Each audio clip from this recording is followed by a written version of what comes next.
Quem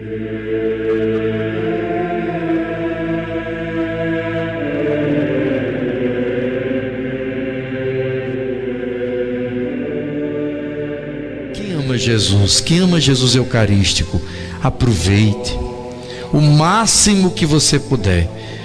Hoje eu falei isso em todos os lugares, até lá nas Clarissas, porque Deus me pediu hoje de manhã para falar isso para vocês, para lembrar mais uma vez: vai chegar o tempo em que nós não vamos ter Eucaristia. Cada vez mais vai ficando mais difícil. Então, enquanto é possível, não é exagero, não é fanatismo, mas quem pode, participe de 2 santas missas ao dia, de manhã e à tarde. Receba Jesus na Eucaristia. Não deixe nunca de participar da Santa Missa presencial enquanto você puder. Não pode, participe quando você puder em casa, online. Não é a mesma coisa, porque também quero dizer uma coisa a vocês, e eu espero que eu esteja errado, mas eu acho que eu não estou errado, infelizmente. Daqui a pouco, nem nas redes sociais, vocês aproveitem o que tem de bom das redes sociais, porque daqui a pouco, nem nas redes sociais nós vamos ter mais oportunidade de participar da Santa Missa, ou de ouvir o Evangelho. Nós estamos caminhando num mundo cada vez mais pagão, meus irmãos, pagão. Um mundo que está se fechando. Nós vamos tornar cada vez mais uma minoria. Os cristãos verdadeiros, aqueles fiéis, aqueles que amam Jesus, vão ter que fazer das suas igrejas, das suas casas, uma igreja. Vão viver de igrejas domésticas. Nosso Senhor tem nos preparado para isso. Precisamos rezar, meus irmãos. Precisamos aproveitar enquanto temos oportunidade de confissão, dos sacramentos. Isso não é fanatismo, isso não é exagero, vocês verão. Eu vou dizer outra coisa para vocês, que eu sinceramente espero que está errado. Eu sei que muita gente acha que o Frei está tocando terror, está sendo profeta apocalíptico de catástrofe. Não, é a realidade, e quem não quer ver é porque não quer ver mesmo. Nós vamos ser muito perseguidos. Muita gente vai arrefecer da fé. Quando for assim, ou você aceita a marca da besta, ou você não compra, não vende, não mais vai viajar, ou você não vai ter mais tudo que você quer. Esqueçam aquela vida que vocês tinham no passado, esqueçam. Aproveitou, glória a Deus. Não aproveitou, tente aproveitar agora o que você tem com Deus. Deus está nos ensinando. Isso é só o treinamento. Essa pandemia é o começo do treinamento de Deus para esses tempos difíceis que nós vamos ter que viver. Mas vamos vivê-los com Deus, sem desespero. Por isso que eu gostei tanto do testemunho de Adriana, porque nos ensina, meus irmãos, quando a gente chega dentro de uma UTI dessa, quando a gente está mais necessitado de rezar, é o único lugar onde não sabe como você rezar. Você começa 10 mil vezes o texto, você não sabe nem onde está. A preocupação, o medo, a insegurança é tão grande. Por isso você precisa rezar e pedir essa paz que ela diz que toma-nos como a fé que nos toma, essa paz que Jesus chega quando eles estão ali conversando, vindo com sede de querer crescer na fé, de querer ter um encontro com Jesus. Jesus chega e diz: a paz esteja convosco. Mas quando a gente vê Jesus chegando assim como eles, nós pensamos que é um fantasma.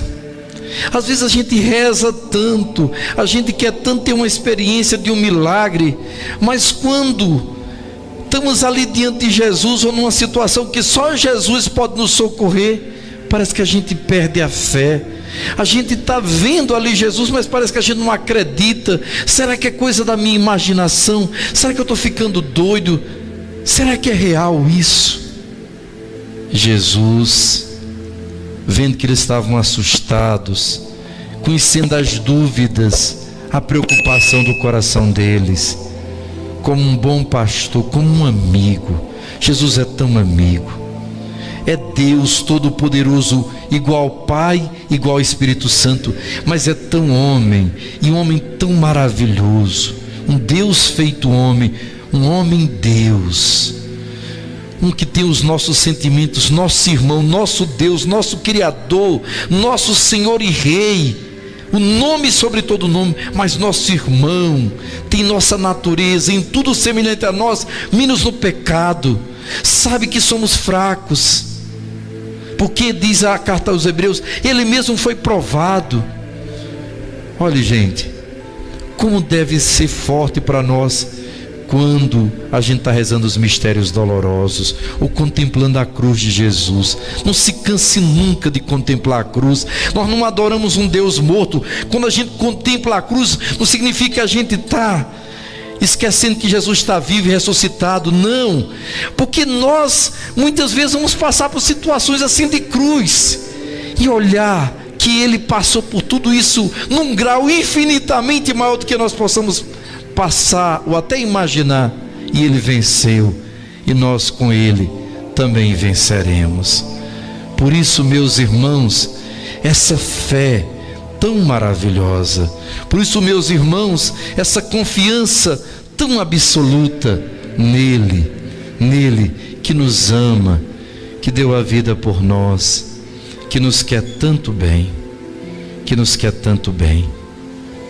Então, vendo a nossa preocupação, Ele diz: por que estáis preocupados e por que tende dúvidas no coração? Mas ao mesmo tempo Ele sabe que a nossa fraqueza, parece que quando a gente tem tanto amor a essa vida, a gente está tão preso a esse mundo, que quando passa, consciente ou inconscientemente, na nossa cabeça, nos nossos sentimentos, o medo de perder essa vida, de ter que abandonar tudo, de deixar tudo, de entender que a gente um dia vai morrer, quando essa experiência da morte chega, quando o medo nos apavora, quando a situação foge do nosso controle, a gente é fraco. Gente, como é maravilhoso quando Jesus abre a sua cabeça, porque, por exemplo, a gente não consegue entender, a gente tem a lógica humana, e a gente acha assim: se Deus me ama, por que Deus está permitindo isso?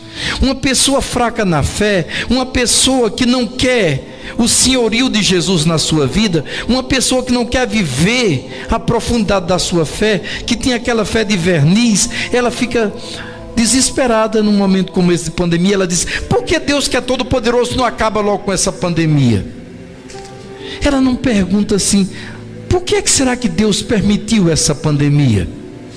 Para que Deus permitiu tudo isso? Deus não mandou, mas Deus permitiu.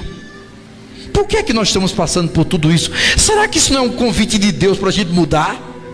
Será que a gente não vem no amor, vai ter que vir na dor? Ela não pensa nisso. Ela não pensa quais são as consequências. Sabe por quê? Porque a inteligência, tá, como o Padre Léo dizia, virou anta. Anta é aquele animal. Por que é chamado de anta? Assim, a gente diz, uma pessoa teimosa, é um animal que só faz o que quer, né? Só faz o que quer. É uma pessoa centralizada em torno de si mesmo, teimosa. Quando bota uma coisa, não tem, ela vai como um trator. Mas não queira que Deus ande no seu caminho, é você que tem que andar no caminho de Deus. Não, mais uma vez digo, não queira que Deus cabe na sua cabeça. Peça ao Espírito Santo de Deus que Jesus abra essa sua inteligência. Às vezes uma pessoa tão inteligente para tanta coisa, por que você não pede a inteligência do Espírito Santo, a sabedoria da cruz de Jesus, que parece ser loucura para um, escândalo para outro, mas é a forma mais perfeita de Deus agir. O sofrimento faz parte da fé, da nossa vida. Não queremos uma fé sem problemas, sem dificuldade. Isso não existe, meus irmãos. Peçamos a Deus então que Ele abra a nossa inteligência. Quando abre a nossa inteligência, a gente, além de ser uma testemunha, ou seja, você vai ser testemunha de alguém. Você só pode ser testemunha se você conhece aquela pessoa. Você vai testemunhar um acidente. Você tem que ter visto o acidente, sim ou não? Senão você não. Como é que eu vou testemunhar a ressurreição de Jesus se eu nunca tive uma verdadeira experiência com Ele? Se nunca Ele se apresentou realmente para mim? Se nunca eu deixei que Ele abrisse a minha inteligência para eu entender as coisas, não a partir da lógica humana, mas a partir da lógica dele, que passa pela cruz, pela dor, pelas contradições, que não tem resposta muito fácil. Tem coisas que não tem resposta fácil. Tem coisas que a fé não é passar a mão na nossa cabeça. Tem coisas que são difíceis da gente entender por que a gente tem que passar por elas. E não adianta, meus irmãos, quando a gente não tem a humildade de dizer: Senhor, fala que o teu servo escuta, me ensina. Eu sou uma pessoa tão dura, tão difícil, mas não desista de mim não. Diga isso: Senhor, eu sou uma pessoa tão difícil. Se você se acha assim, se você acha que você é muito bom, não precisa dizer não. Mas se você se acha uma pessoa difícil, diga: Senhor, não desista de mim. Diga de coração: não desista de mim, Senhor. Abre a minha mente, Senhor.